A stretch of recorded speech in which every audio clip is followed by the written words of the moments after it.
Uma das definições mais conhecidas e precisas do significado da palavra justiça é a que foi elaborada pelo filósofo grego Aristóteles, que diz o seguinte: justiça é dar ao próximo aquilo que lhe é devido. Vamos pensar nesse conceito do ponto de vista da nossa relação com Deus. O que significa dar a Deus aquilo que lhe é devido? Ora, em razão dele ser o nosso Criador, o mantenedor da nossa existência, ser absolutamente amável, pedir de nós o que é justo, sábio e belo, uma vez que tudo que ele pede de nós é expressão da sua natureza santa. A nós nos cabe o amar, o adorar, nos submetermos inteiramente à sua vontade revelada. O que significa dar ao próximo aquilo que lhe é devido? Significa nos relacionarmos com todo aquele que cruza o nosso caminho a partir da pressuposição de que o ser humano foi feito à imagem e semelhança de Deus. Nós nunca cruzamos com ninguém comum. Nesse momento eu penso nos mendigos que conheci, com os quais me deparei nas ruas das nossas cidades, nos usuários de crack. Como é difícil divisar essa imagem e semelhança na vida de pessoas que tiveram essa mesma imagem e semelhança tão desfigurada. Mas nós precisamos manter firme a doutrina, não perder de vista o fato de que essa glória está oculta, às vezes pela pobreza, pela miséria ou pela realidade do pecado. Nada mais difícil na nossa relação com o próximo do que administrar, sabe? O que lhe é devido do ponto de vista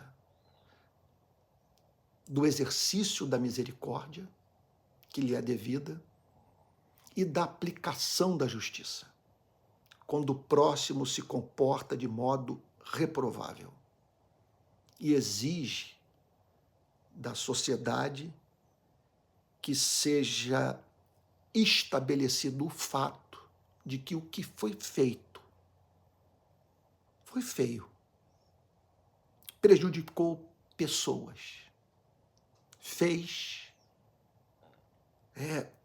ser humano sofrer. Então, temperar essa justiça com a misericórdia nos nossos relacionamentos interpessoais, especialmente quando pensamos na elaboração política, na definição de um conceito de Estado, na formação de uma sociedade.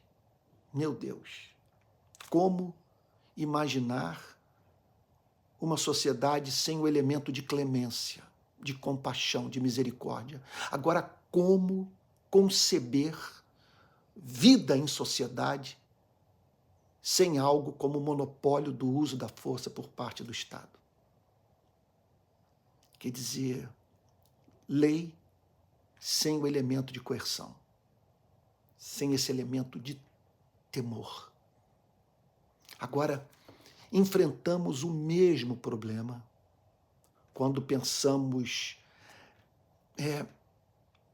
nessas duas virtudes no ser de Deus. Porque, veja, há uma diferença entre a ação do Deus justo e a ação do Deus misericordioso. Veja só, não há esquizofrenia em Deus. Quando Deus age, ele age por inteiro na totalidade do seu ser e dos seus atributos. Mas é fato que ora vemos o nosso Deus levando os seres humanos a colherem o que semearam, a receberem a justa punição pela prática do hediondo, pela prática do pecado, daquilo que representou é um desvio da vontade do Criador. Agora, encontramos nas Sagradas Escrituras, veja só, não apenas Deus julgando pessoas, sociedades e culturas, nós o vemos salvando pessoas, agindo com misericórdia, do ponto de vista da sua relação com uma cidade inteira, com um povo. Então, lidar com esses textos que apresentam Deus, ora aplicando a sua misericórdia, ora aplicando a sua justiça, veja, é um dos exercícios intelectuais mais difíceis, porque, veja só, Deus é justo e, ao mesmo tempo, é misericordioso, gracioso. Quando Deus é gracioso conosco? Quando Ele não nos pune e quando nos galardoa. O que eu estou querendo dizer com isso? Ele nos trata com misericórdia, nos trata com graça, quando, em vez de aplicar sua justiça em nossas vidas, lida conosco como se nós não tivéssemos cometido pecado. Oferece-nos uma memória sem registro. Elimina a condenação na nossa relação com Ele. Ele também se revela como gracioso, misericordioso, quando, ao pedir que façamos o que somos obrigados a fazer, porque somos criaturas dele, e ele é amável, e o que ele pede de nós é razoável, mesmo assim, ele nos galardoa. Quer dizer, como se merecêssemos o prêmio, quer dizer, receber o prêmio da obediência, quando, na verdade, o grande privilégio é viver para fazê-lo sorrir. Mas ele, mesmo assim, associa aos seus mandamentos inúmeras promessas, a fim de nos estimular à prática das boas obras, porque ele é bom, porque ele é misericordioso. Agora, note bem, eu estou tentando aqui, nessa aula,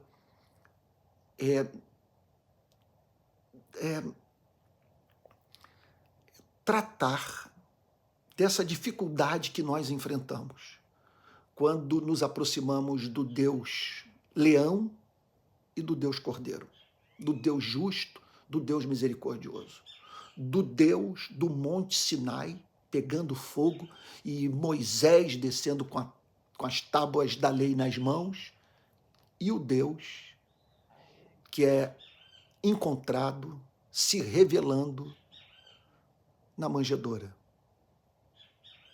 na cena de Maria amamentando o bebê Jesus. Como lidar com isso? Veja só, a misericórdia em Deus é sempre voluntária. Na Bíblia, Deus reserva para si mesmo o direito de exercer sua misericórdia de acordo com o beneplácito de sua vontade. Não me peça, estou balançando a cabeça, porque não me peça para explicar isso. A Bíblia revela Deus simplesmente decretando tratar algumas pessoas com impressionante misericórdia. Veja, por exemplo, o que diz Romanos, capítulo 9, versículo 15. Olha lá, Romanos, capítulo 9, versículo 15. Pois ele diz a Moisés, diz o apóstolo Paulo, terei misericórdia de quem eu tiver misericórdia, terei compaixão de quem eu tiver compaixão. Ele é soberano no exercício da sua misericórdia. Aí, nessas horas, as pessoas reclamam sabe? Reclamam desse aspecto do governo soberano de Deus, do exercício da sua misericórdia. Porque elas dizem, ao ser misericordioso com alguns, Deus não seria obrigado a ser misericordioso com todos? E nós não temos como fugir desse fato nas Sagradas Escrituras, porque olhe para a conversão de Abraão, olhe para a conversão do apóstolo Paulo. Aí eu pergunto, quantos pagãos tiveram acesso a essa revelação de Deus, que Deus fez de si mesmo a Abraão? Foi algo extraordinário. Sabe? E simplesmente na vida dos pagãos, se tem pouquíssimo registro de Deus se revelar dessa forma tão extraordinária como se lhe revelou ao pagão Abraão. E a conversão do apóstolo Paulo? Na vida de quantos judeus de cultura farisaica Deus se revelou como se revelou ao apóstolo Paulo na estrada de Damasco? Observe para a tentação vivida por Judas e na tentação vivida por Pedro. Para Pedro, o Senhor Jesus vira-se e diz, Satanás vos reclamou para vos peneirar, mas eu roguei por ti para que sua fé não desfalecesse. E quanto a Judas, ai daquele por intermédio de quem o Filho do Homem está sendo traído. Veja só, é importante ser afirmado que Paulo recebeu misericórdia, Judas recebeu justiça. Deus foi misericordioso com Paulo, Deus foi justo com Judas. Veja só, agora é importante que você guarde esse ponto. Misericórdia e graça são formas de não justiça, mas não são injustas. Porque o exercício dessa graça, dessa misericórdia, está baseado no sangue derramado por Jesus Cristo na cruz, porque na cruz ele conquistou essa graça e essa misericórdia. Quando Deus trata alguém com misericórdia, quando Deus trata alguém com graça, ele o faz com base na vindicação da sua justiça. Sua justiça foi defendida na cruz, porque ali ele pune, na pessoa do seu único filho, os nossos pecados. E assim, portanto, Deus, quando age com misericórdia, como agiu na vida de Paulo, como agiu na vida de Abraão, como agiu na vida do apóstolo Pedro, ele o faz, veja só, ele o faz não em detrimento da sua justiça. Uma vez que o exercício dessa misericórdia, dessa graça, está baseado nas demandas da justiça que foram satisfeitas pela obra sacrificial de nosso Senhor e Salvador Jesus Cristo. Agora, veja só, quando nós declaramos que porque Deus perdoou alguns, ele é obrigado a perdoar a todos, o que nós estamos dizendo é que a graça é obrigatória. Portanto, se a graça é obrigatória, nós não estamos mais falando de graça, mas sim de justiça. Deus seria, portanto, obrigado a perdoar a todos os pecadores, o que a Bíblia diz que ele não faz. Portanto, por motivos que nos são inescrutáveis, ele manifesta a sua justiça nesses que são chamados pelo apóstolo Paulo de vasos de ira, e manifesta a sua misericórdia nesses que são chamados pelo apóstolo Paulo de vasos de misericórdia.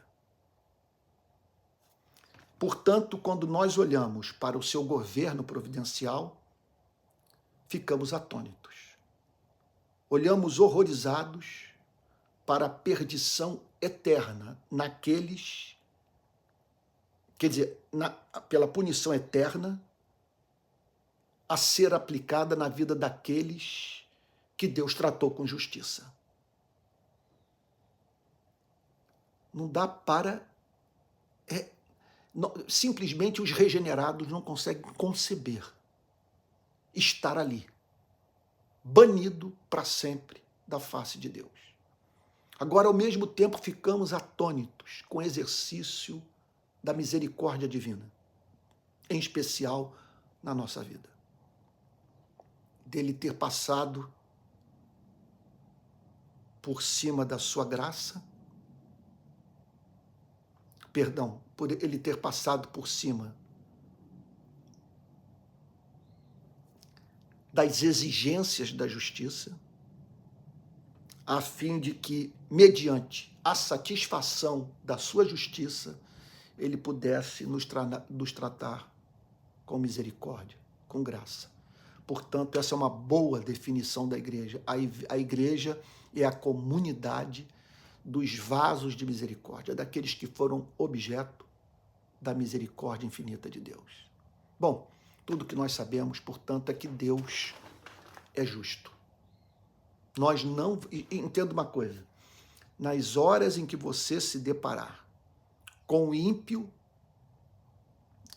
vendo sua vida florescer, com o justo sendo tratado por Deus como se não o fosse, nessas horas, parta da pressuposição que Deus é justo. Não haverá injustiça jamais no universo. Portanto, quando ele deixa de aplicar a sua misericórdia na vida de alguém, ele não está sendo injusto. E quando ele aplica a sua misericórdia, ele o faz soberanamente. E ao aplicar a sua misericórdia nos vasos de misericórdia, ele não se torna obrigado a tratar aos demais pecadores com misericórdia, porque assim, então, Deus, ao perdoar alguns, se tornaria devedor daqueles que se insurgiram contra a autoridade do seu Criador, que pecaram, sabe, que viraram as costas para Deus. Então, o que nos surpreende, veja, é de Deus perdoar e tratar com misericórdia a número incontável de pessoas. Esse planeta entrou em rebelião contra o seu Criador. E o Criador enviou o seu Filho, não para anunciar a destruição do planeta e de todos, mas para dizer que o rei contra quem os rebeldes se rebelaram enviou seu único filho para transformar rebeldes em filhos e filhas do Rei do Universo. E tudo que é necessário é que os rebeldes deponham armas, se arrependam, peçam perdão ao Rei do Universo. Há textos que estabelecem de modo muito nítido a doutrina da justiça de Deus, que revelam esse atributo de Deus. Veja Gênesis capítulo 18, versículo 25. Gênesis 18, 25, e diz assim: longe de ti fazeres tal coisa, matar o justo com o ímpio, como se o justo fosse igual ao ímpio. Longe de ti, será que o juiz de toda a terra não faria justiça? Então, o Antigo Testamento pressupõe que Deus é justo e que ele sabe a diferença entre o justo e o ímpio. Isso é muito claro para ele, de modo que no juízo final não haverá injustiça. Não haverá espaço para alguém se aproximar de Deus e dizer: o Senhor está me tratando de uma forma injusta. Eu não merecia isso. Não há espaço para esse tipo de diálogo entre a criatura e o Criador. Na verdade, quando o objetivo... Eu me lembro do Martin Lloyd Jones uma vez ter dito isso, que o objetivo da pregação é fazer o homem calar a boca, se silenciar diante de Deus e se curvar diante da sua autoridade. Vamos para Êxodo capítulo 34, versículos 6 e 7.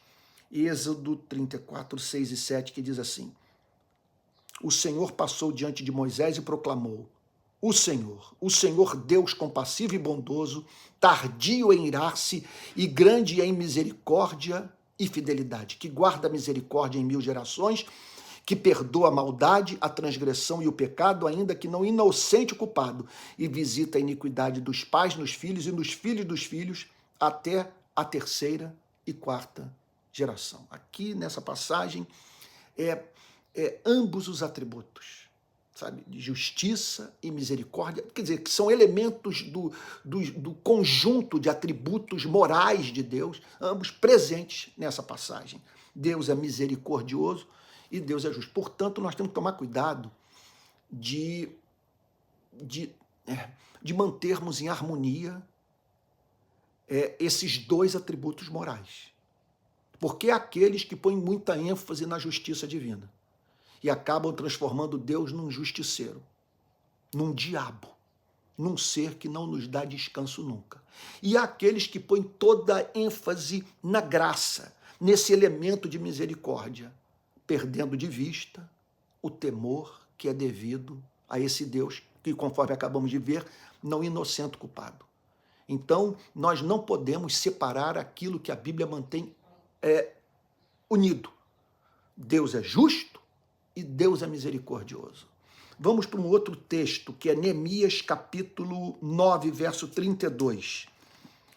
Neemias capítulo 9, versículo 32, que diz assim: agora, pois, ó Deus nosso, ó Deus grande, poderoso e temível, que guardas a aliança e a misericórdia, que guardas a aliança e a misericórdia, não menosprezes toda a aflição que nos sobreveio, a nós, aos nossos reis, aos nossos príncipes, aos nossos sacerdotes, aos nossos profetas, aos nossos pais e a todo o teu povo, desde os dias dos reis da Síria até o dia de hoje.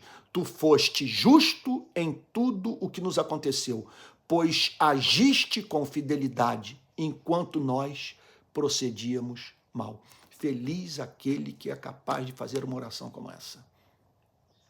Feliz é aquele que não se vê na condição de botar Deus na parede e exigir misericórdia. Repito, se a misericórdia na nossa vida, o exercício da misericórdia, da parte de Deus, na sua relação conosco, é algo que temos que reivindicar, sabe? A misericórdia deixa de ser graça e passa a ser justiça. E assim Deus se torna devedor ao homem, ao ser humano pecador. Vamos para o Salmo 145, versículo 17. Salmo 145, repito, verso 17, que diz assim: justo é o Senhor em todos os seus caminhos. Isso não significa que você vai conseguir entender esse caminho. E você vai conseguir sempre perceber esse elemento de justiça nos caminhos de Deus. Agora, é necessário que você se torne uma criança, que você confie na palavra do Deus que não pode mentir, que você não se dê o direito de tropeçar na inescrutabilidade de Deus. Nós não entendemos os seus caminhos, mas aqui está o Salmo dizendo: justo é o Senhor em todos os seus caminhos, bondoso em todas as suas obras, ainda que não entendamos. E, por fim, Romanos, capítulo 9, verso 14. Romanos, vamos lá, para capítulo 9, verso 14, que diz assim: que diremos então? Que Deus é injusto? De modo nenhum, diz o apóstolo Paulo. Pois ele diz a Moisés: terei misericórdia de quem eu tiver misericórdia e terei compaixão de quem eu tiver compaixão. Assim, pois, isto não depende de quem quer ou de quem corre, mas de Deus que tem misericórdia. Porque a Escritura diz a Faraó: foi para isto mesmo que eu levantei, para mostrar em você o meu poder e para que o meu nome seja anunciado em toda a terra. Logo, Deus tem misericórdia de quem quer e também endurece a quem ele quer. Olha, o meu trabalho como teólogo é declarar o que a Bíblia ensina, o texto é muito claro. Deus revela a sua glória na aplicação da sua justiça nos vasos de ira, e Deus revela a sua glória na aplicação da sua misericórdia nos vasos de misericórdia. De maneira que quando nós olhamos para a administração dessa justiça e dessa misericórdia no nosso planeta, nós ficamos diante de um Deus que se revela a você e a mim como justo e misericordioso. E é por isso que nós o amamos. Nós o amamos porque ele não tolera o pecado. E a maldade humana vai ser erradicada do universo. Nós o amamos porque ele é misericordioso e é capaz de tratar com bondade aqueles que não são dignos do seu amor.